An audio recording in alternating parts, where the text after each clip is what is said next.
Alright, welcome to the StarCraft Cast presentation. I am breakycpk, going to be your shoutcasting host for this match, and joining me is nobody, because I'm going to be doing a solo, and this is a StarCraft 2 match, obviously a 1 vs 1 on Metalopolis. We have Chita Prime, however you pronounce it, he's from China, going up against, this actually stands for SiegeTrain, from my understanding. I actually downloaded this replay off of gosugamers.net. Again, I'm not by any means a professional player, I'm just doing this out of the sake of just having fun with it, and seeing what I can do in StarCraft 2 casting. I've been getting a little bit more comfortable, I've already done a couple, and as time moves on, hopefully I get enough practice to the point where I can actually start being an effective caster. But for right now, honestly, it's just for entertainment purposes, so if you're tuning into this cast expecting to hear some crazy in-depth knowledge, really isn't for that. So, but with that said, let's go ahead and get this kicked off. As I said, it is Metalopolis, and being Protoss versus Protoss, definitely a classic matchup.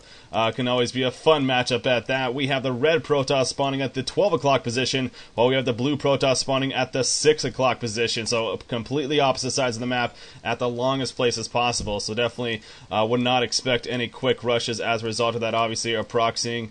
Although it's still very valuable, something like a cheese strategy cannon rush. Obviously, you probably won't be seeing that.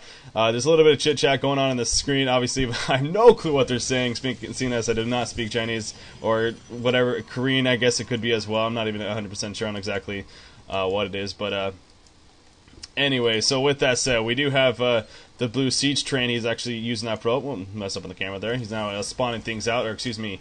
He's searching now, going on the search there. Scouting the other team is the best word for it. He already spawned his pylon, obviously. Whereas the red Protoss, same thing, spawning the pylon. He actually waited for a 10 pylon, so a little bit later than usual. But going for the 10 pylon, maybe it's because of that chit chat that was going on.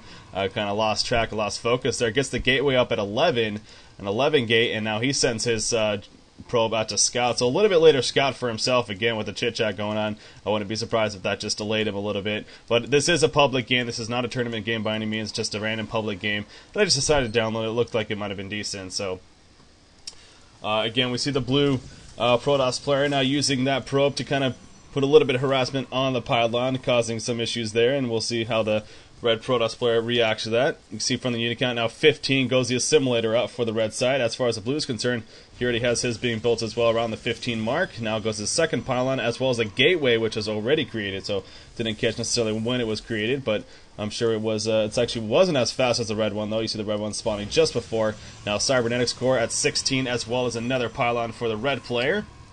Still has not scouted him out, so unfortunately for the red Protoss player, it's actually going to be the last spot, and that's so no chance of really going for a very effective proxy type rush. Again, this pylon actually losing all of its shield right here.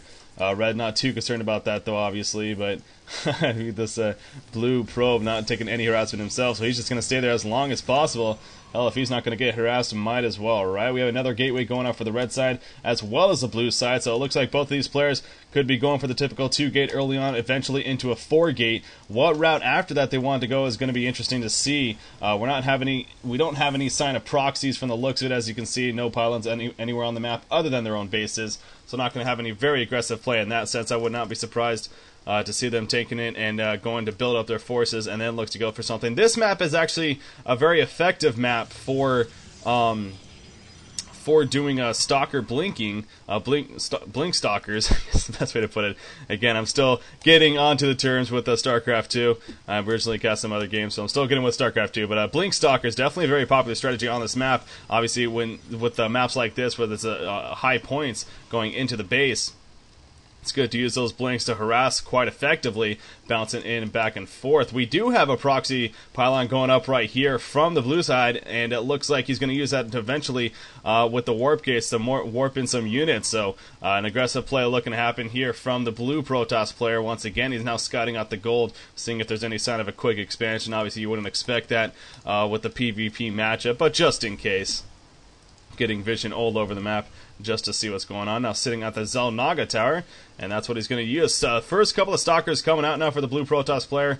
He's going to go and scout his gold side, and he's going to leave them there for now for the looks of it. He's just going to move them around some more. Zealots, we got 2 Zealots and a stalker on the side of the red Protoss player. So blue Protoss choosing not to go Zealots early on. Again, on a map like this, wasn't showing any signs of quick pressure, and he was not scouted for a good amount of time, so can't really blame him whatsoever for doing that. And he was able to scout himself immediately. So just going for the Stalkers, not forced to rush into Zealots. He has now 2 Stalkers up here, more on the way, a couple more, and now 3 more, so he has 5 in total. Sending 1 Stalker in there to do some scouting, but it might be a sacrifice, and indeed it is. You see the 3 Stalkers eventually finishing him off, so good pick right there by Chita. Chita, that sounds funny. Good pick right there by the Red Protoss player, but now here comes the 6 Stalkers, or excuse me, that's actually, 6 Stalkers. Again, he has the pylon over here, as you can definitely morph in more and more as time goes on, but a good block right here by the Red Protoss player on the ramp, not allowing him to just freely go up there. Now spawning another Stalker of his own, as well as another Zealot, using those Zealots to get in their face of the Stalkers, maybe to put a trap on them. But as long as he's blocking them, blocking the blue player from pushing up this ramp, he's definitely feeling confident of the situation. By the way, he is researching Blink as far as the Red Protoss player is concerned. Let's take a look at the blue base. Does not have that building up just yet, the Twilight Council, so he is not showing any signs of doing that research. So Chita is actually getting that Blink as soon as possible, as suggested, or stated earlier. I have a couple of Zealots coming in as well for the blue player. That's going to be their frontline force right here. He's going to send in the Zealots. There goes the spread a little bit for the red player, but the Zealots not auto-attacking. 1 Zealot down for the red side. There's 1 down for the blue side, and now 1 down for the red side again, but here comes more Zealots spawning in for the red side, and now the third one was taken out, but here goes the 4th Zealot coming in, and now another Stalker. So, again, holding his ground. He just finished his Blink, and this is going to be huge for the red player, as he's able to take out 2 Stalkers right there, and now falling back again. He has that Blink, so he blinks away, and that is such a huge advantage against his opponent's Stalkers, giving him the position and allowing him to get away if need be, and also playing aggressive and chasing if need be. And as a result of that, he is going to fall back. And of course, the Red Protoss player, noticing that something was up with the quick spawns, scouts out the pylon and takes it out immediately. So that's a huge start right there for the red side. A good block once again. We see a quick, not necessarily quick robotics facility, but going for the robotics facility early on. Again, staying away from doing the research into Blink. So he's going to robotics facility, robotics bay, leading you to believe that he is going to be working towards those Colossus sooner than later, but this is going to be a tough stand right here for the blue Protoss player. Now he has to deal with these blinking Stalkers, who again can cause a lot of harassment. You look at the unit count right now, we currently have 12 Stalkers on the red Protoss player side, and now all with the blink ability, obviously. This is going to be issues here. A couple of sentries, though, picked up from the blue Protoss player, obviously for their shield. Very, very effective in a matchup like this. A nice use of that force field as well, blocking them off, not allowing them to just walk on up freely. But again, with that blink ability, he has several options here. I'm a little bit surprised he's choosing to go for the front here rather than blinking up around the side. But we're kind of at a standstill. See who blinks first at this point, literally, although the blue side cannot blink, obviously. We have a Colossi could be built now if the blue player chooses to do so. He does not have enough gas, though. You see his mineral count's definitely getting up there now, up to 800 minimal, just spending a little bit there. But he has, there we go. No, he's actually building an Immortal, so he's going to build those Immortals up. Obviously a very effective hero, or very effective unit against these Stalkers, especially with its defensive ability and absorbing a lot of the damage. Another Stalker being swarmed in, so now it's just a matter of staring at each other and see what's going to happen. We do have a proxy going up here, and there's a Stargate being built by the red Protoss player, so he's going for a very interesting strategy here. This usually, I mean, it's a little bit late. Well, yeah, we had some action right there, a little bit of back and forth, but nothing more. So again, the force field coming up and just completely blocking him from playing over too aggressive. But the Stargate coming up, so this red player doesn't want to make anything too obvious, but he does want to protect it enough to the point where he can actually get the unit out of it. I would think Void Ray, but I guess in this point, it's, you know, it's kind of interesting. Usually if you go for a Void Ray, usually, and something like this, you usually see a lot earlier on in the game, but he's doing it at this point, and actually is going for Phoenixes, so he's going to use those Phoenixes perhaps to use the gravitational pull, maybe on the Immortal, maybe on the Sentries to prevent their shield from happening. I'm not exactly sure, but that definitely would make sense if that is the case. You see a couple of Sentries being ported in themselves, so now this is just a matter of who can get the bigger army faster, and it's definitely going to catch the blue Protoss player off guard here with those Phoenixes. However, Colossi is almost finished right here, and that's obviously going to be huge for him. He has an Observer coming after that, but here goes a Phoenix, probably looking to scout things out here. Yes, it's definitely scouting things out, causing some movement here from the blue side, but now he sees that Colossus, and this is going to be an interesting fight right here if they choose to go in. Another force field placed down immediately, so the blue Protoss player does not feel confident enough yet. I don't know, especially with that Colossus, you got to figure He's looking pretty good in this situation. Look at the soccer count. He is losing by about 7 soccer, so I guess we need to look at that.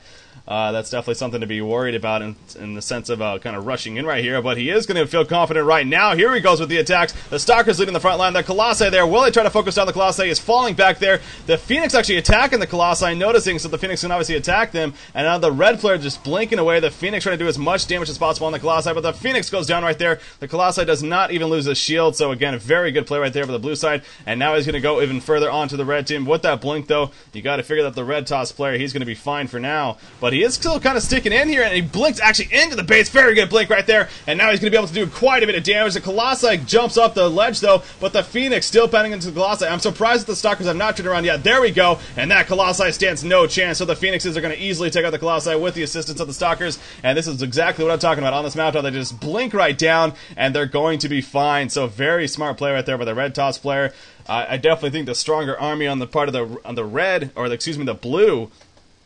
But as we saw right there, just smart play and that using that blink ability. And the blue toss player, instead of even bothering researching blink, he's just going, again, he's going a definitely different build, going the Colossi. But we saw right there how it didn't, you know, if you had the blink ability, it might have been different, but because the build just doesn't have it. So a little bit of adaptation there. We do have an expansion, by the way, from the red player spending, and still nothing from the blue side taking that heavy harassment. But he is knows something suspicious, and he is going to scout out this pylon.